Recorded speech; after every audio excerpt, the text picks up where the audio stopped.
All right, so we are welcoming to the program this morning ValeneSkerpac, and Valene is our biometric subject matter expert, and Valene's going to walk us through some standards, some discussion on standards, at least is the way I have it. So Valene, go ahead, take it away. This is your time. I don't want to eat away at it. Great, thank you. You're welcome. Well, last week we talked about the different technologies and how flexible they were, and the fact that we really needed to keep them within a particular context to be effective. But this week I'm going to back up a bit and talk purely about the technologies themselves. So we have that as a basis for going forward. So what makes a good biometric, and then highlight some of the top biometrics that we see in our environment today. Now, all biometrics, I'm going to go ahead and share my screen here to show you a few things. Okay. Okay. So all biometrics require some type of enrollment, and each one, whether it be your fingerprint or your voice, etc., you need to enroll, register that biometric, and then that is stored on file. The subsequent verification or identification matches against that registered model on file. So that's the basic mechanics. And all biometrics, even though today we're going to talk about the different biometrics and their different characteristics and how they vary, they all basically work the same. So I have some kind of data capture. There has to be a quality analysis because garbage in is garbage out. And then there's a feature extraction. We leave all the extra stuff behind and focus on the features that we're trying to measure within the biometric. And we store that in a model.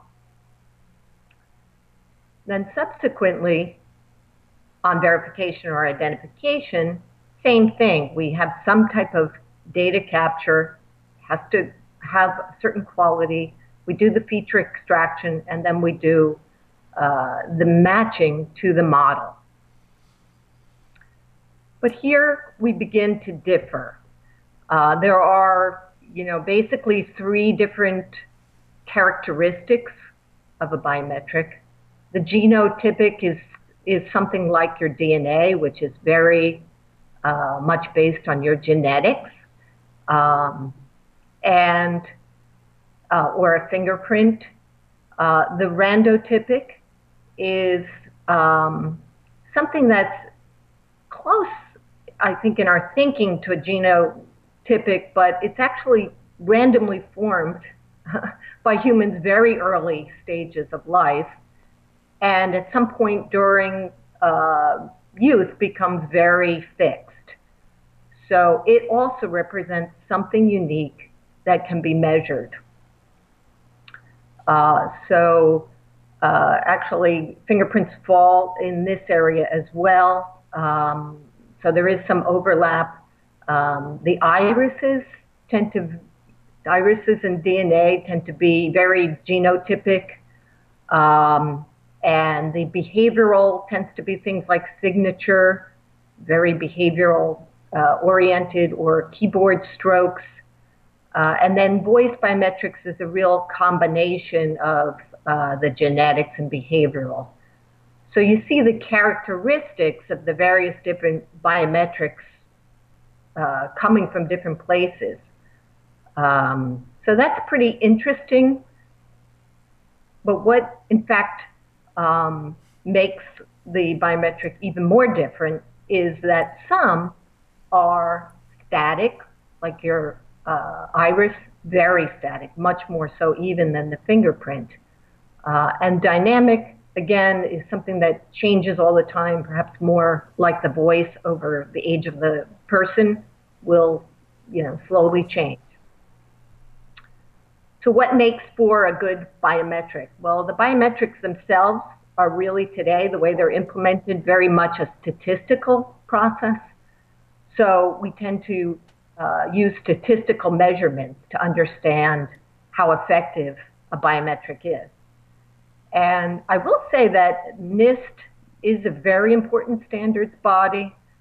It has collected over many years through research and development projects, many of them funded through the government efforts, um, a lot of data, and that is what's required because it is a statistical science, and it really needs to be studied over time. So in a sense, we don't know 100% how well biometrics work until we know 20 years from now as we continue to measure.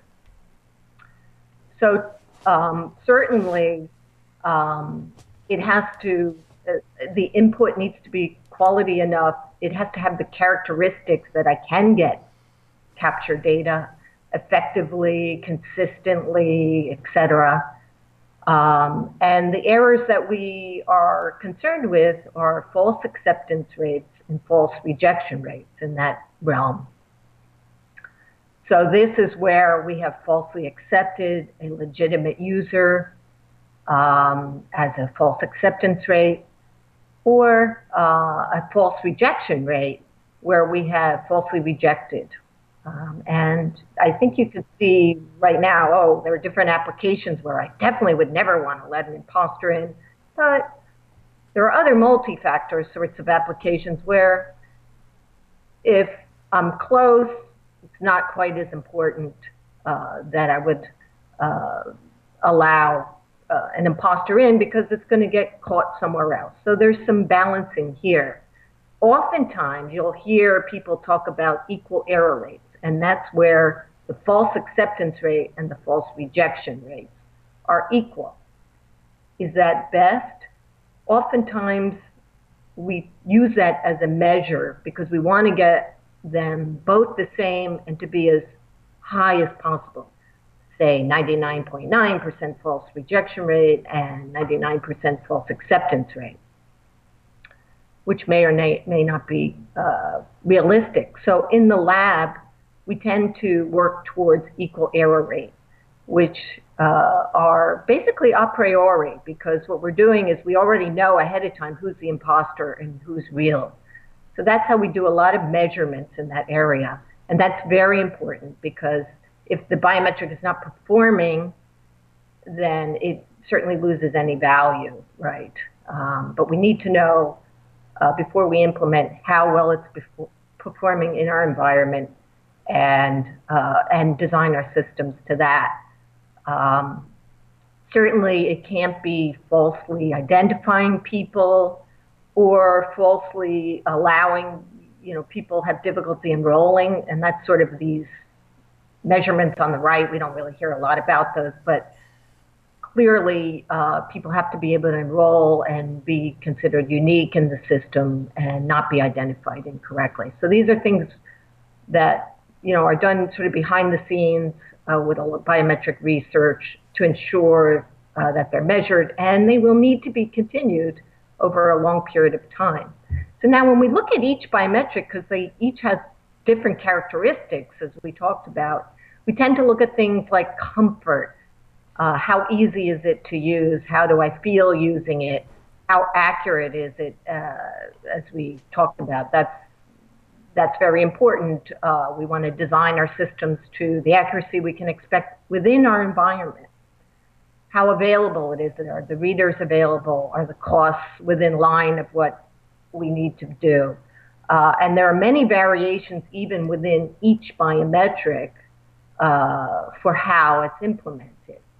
So say, for example, fingerprint, I think we all see those readers perhaps on a phone occasionally, an embedded reader, or certainly on our laptops, you'll see the readers. Here you see a slap device where there are multiple fingerprints. That's kind of used more in border control applications, et cetera, where you'd want one finger to back up the other, et cetera. And to get a more complete set of identification information on people.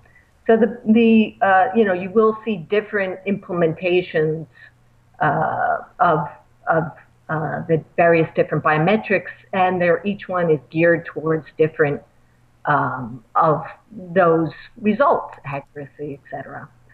And the fingerprint itself, I think people probably understand that there are large databases of fingerprints, and that what happens is that it gets measured as far as the swirls and the different arches, and then the various different points on the finger get measured when you enroll and then are matched basically one for one on verification. Interesting enough, there are several ways to do this. So you'll hear about capacitance sensors, which are basically electrical senses versus optical, or there's optical readers, or there's thermal, and essentially all they're doing is sensing the different ridges and valleys in the fingerprints, which is pretty interesting.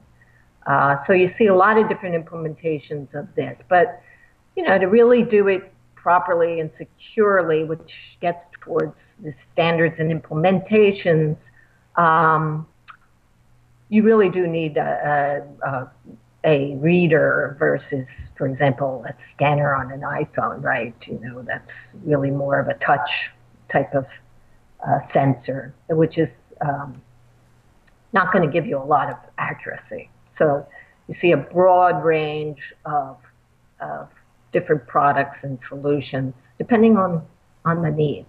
And of course, there's facial, which is going to measure their different proportions and distances between the ears and the eyes, etc. And that's normally done with a photograph. There's some thermal capability for high security applications. And then also for the liveness issue with the face, because of course photographs are all over the place.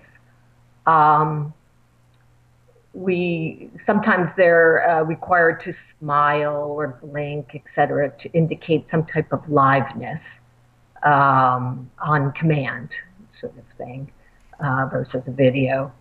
And the fingerprints are for liveness.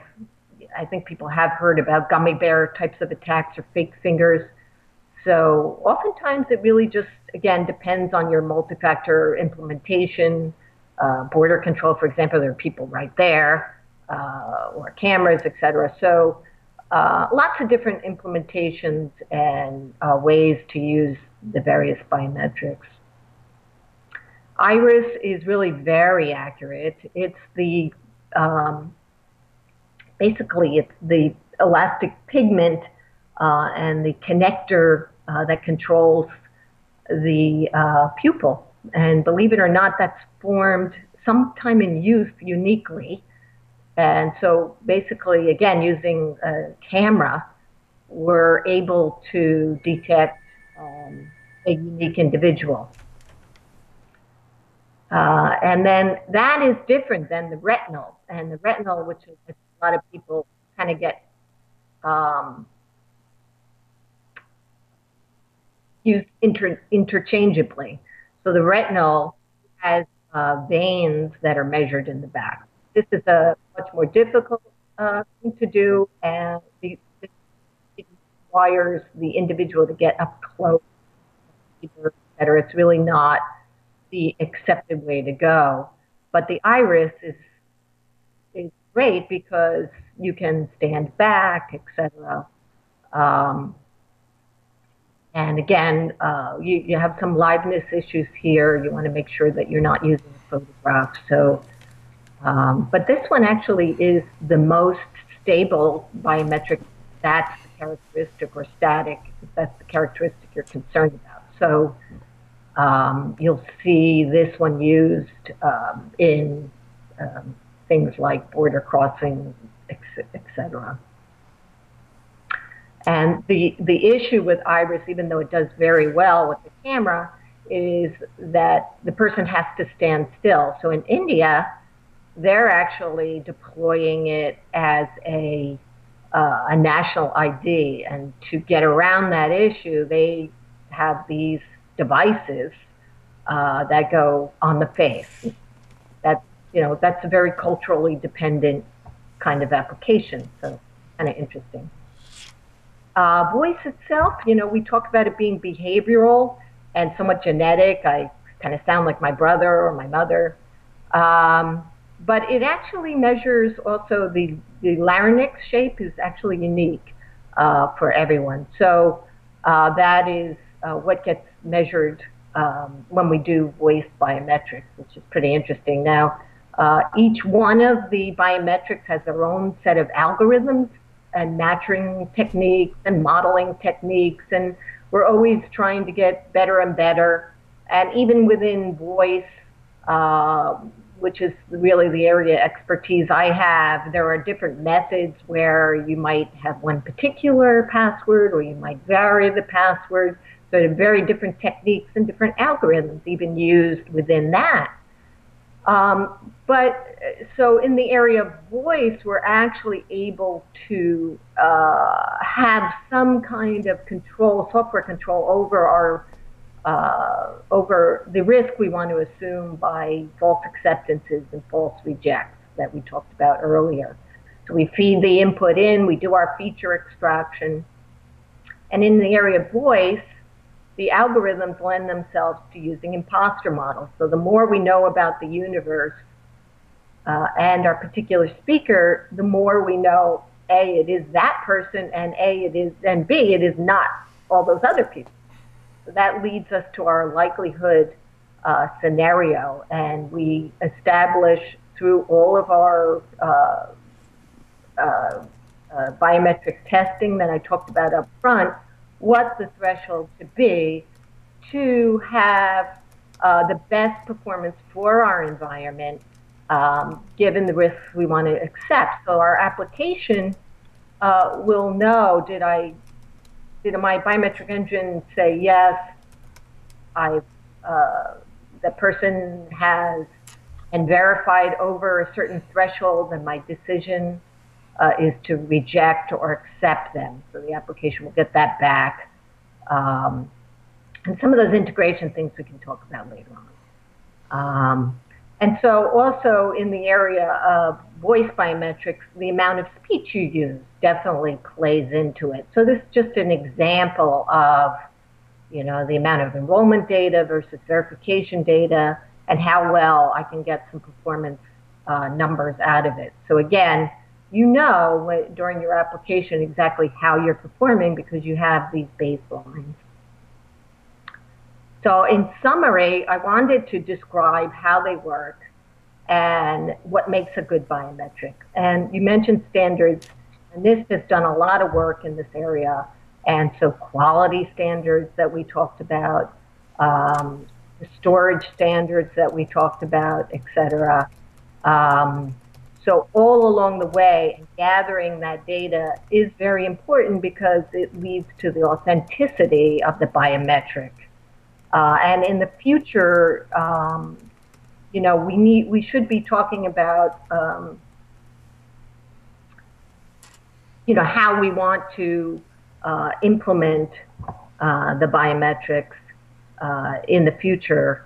So I'm going to put you back on video here. Can you see me? Yeah, sure. I've got your back. So it's very interesting. And, there are lots of biometrics. There's vein in the hand. We talked about signature recognition and keyboard. So there's lots of different ones. I wanted to highlight the ones we kind of see a lot. And, people are seeing facial a lot, right? It's within the applications, et cetera. But that doesn't, and so it's quite effective, but it doesn't give you perhaps the accuracy, et cetera, that you're going to need for your application if you're doing a real security application. So we can use the NIST standards as a guideline and the ISO standards as a guideline as to what makes for a secure biometric. And we can do that with a lot of integrity today. So if we're really looking at a high security, which I think is what we're talking about here more than anything, then we want to use those standards in niche, very crafted applications. if we want something for fun and we're allowed to have, our privacy standards allow us to do it, then we're going to see things like, some of these biometrics, because really all it is a statistical process on human input. So, of course, we're going to be able to do that. Yeah, one of the comments that I'm hearing out there is, I've got a cold today. All right, maybe 24, 48-hour flu. Yeah. And I'm thinking of going to the bank, but, I may not be able to make my withdrawal because they won't recognize me. Yeah. Well, that's the thing. All biometrics do require a backup. So even fingerprint, you can have issues with dirt and sweat. It's a human endeavor. So they don't stand, I think last week I talked about it, they really don't stand on their own. So if I have laryngitis, I'm not going to be able to use my voice. But that's the problem anyway. And I will say colds do not tend to affect the features, unless, of course, you start really losing your voice. So that kind of falls into more the garbage in, garbage out. I'm not getting the quality input I need versus the biometric features. So that's why I was trying to give you that guidance there on those charts to help you distinguish. So we have to really optimize on quality input. Of course, our designs always have to have a backup. It's really, I talked about last week why we would want to use biometrics, or, the driving features for that, and why we'd want to use them. But certainly the cost and all of that need to be in line with what we're trying to accomplish from an application standpoint. Yeah, no, I certainly do understand it, Valene, and I think you've represented it very, very well here, all right, in giving us the broadest possible outline in about 20 minutes, all right, which is very, very good. I think the biometric industry is going to have to mature just like every other technology over time. All right. And we as industry users will have to evolve with it, perhaps always looking for perfection, but understanding that it's not there. And, providing, just like you said, if I got a cut on my finger and the biometric isn't working right, I've got laryngitis or something else, that there is some sort of a backup system to making sure that it works. So good to have you on the program today. Wonderful presentation. All right. We look to hear from you next month. All right. Sounds great. Thanks. All right. Take care now. Wow. Bye now. That was a hell of a biometric presentation from ValeneSkerpac there. So I hope that provided some insight to a number of folks out there. And I know there are a number of you who are watching, and we are going to try and